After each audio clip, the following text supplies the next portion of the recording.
Probiotics were found effective for IBS symptoms globally and also for abdominal pain. Conversely, drug therapy was helpful for IBS symptoms, abdominal pain, and bloating. So drugs may have an edge in that they're more effective for bloating.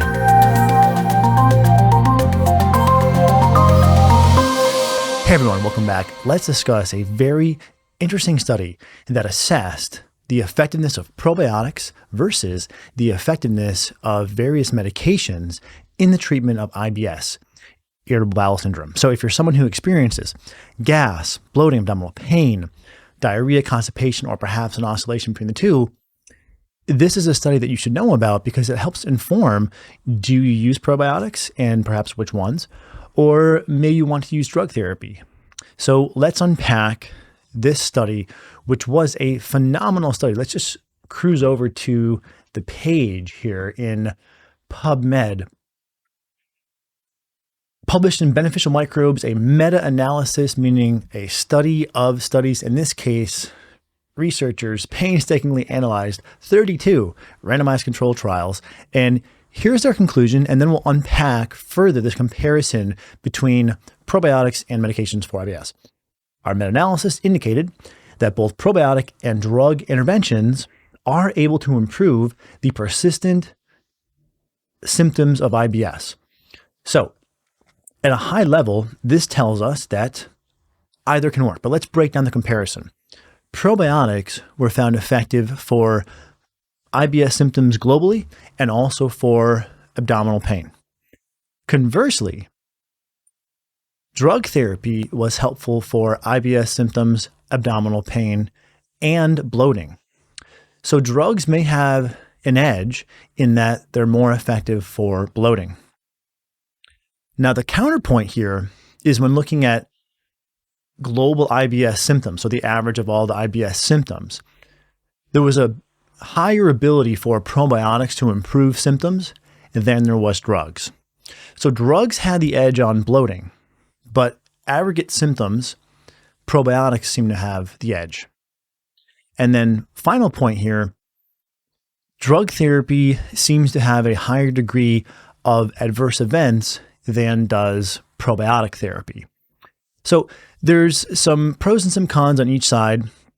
One other point I want to clarify is while this study is excellent, being a meta-analysis of 32 randomized control trials, the study wasn't directly designed for head-to-head comparison, meaning the researchers summarized a handful or let's say 15 studies on probiotics and their effectiveness, and then another 15 studies on drugs and their effectiveness.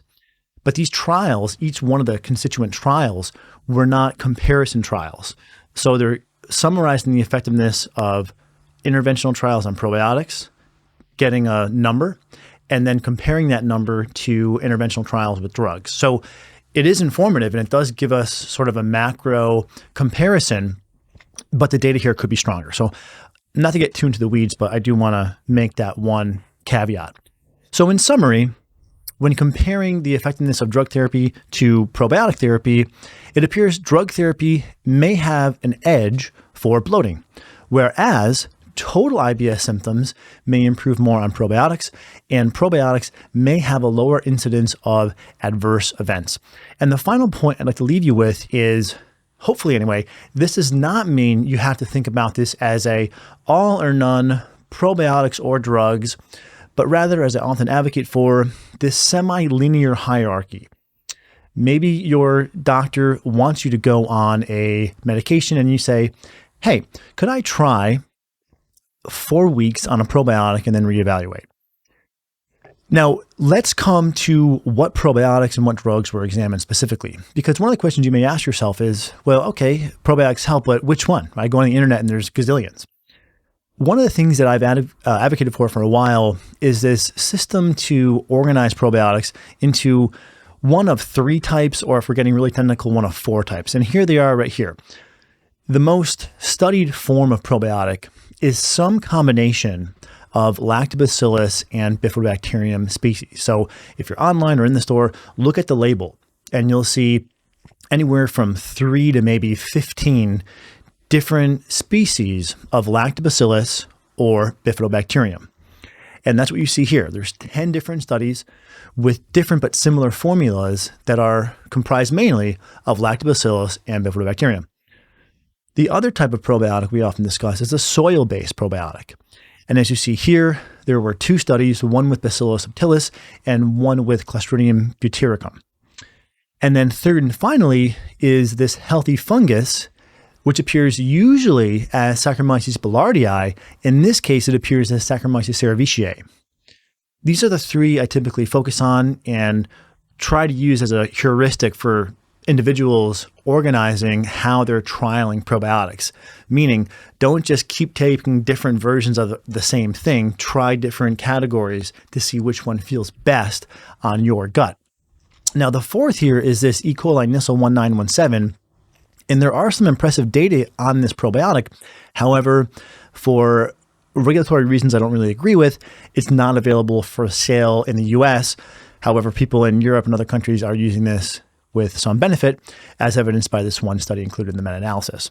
So these are the probiotics, and the take home here is different types of probiotics can all help with IBS. This is good news, and this should free up your use of probiotics so as not to think there is a specific formula that must be used for IBS, because the results here are showing favorability when examining different formulas, as you see here.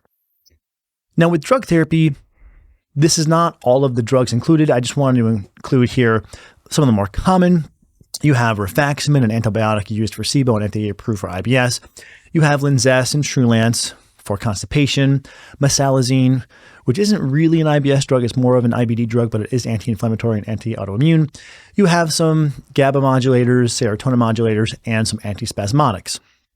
And so again, coming back to the summary, and the conclusion wherein I hope that leads you to is that you have options, meaning if your doctor wants you to go on Linzess, you may reply with, well, how about I try 4 weeks on a probiotic for my constipation and then reevaluate.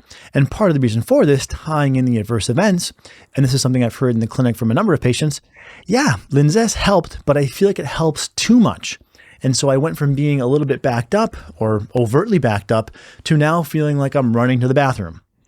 Not to say that drugs don't have their time and their place, but again, coming back to this semi-linear hierarchy, I prefer starting with dietary and supplemental interventions first, reevaluating. If you've hit the desired level of improvement, great.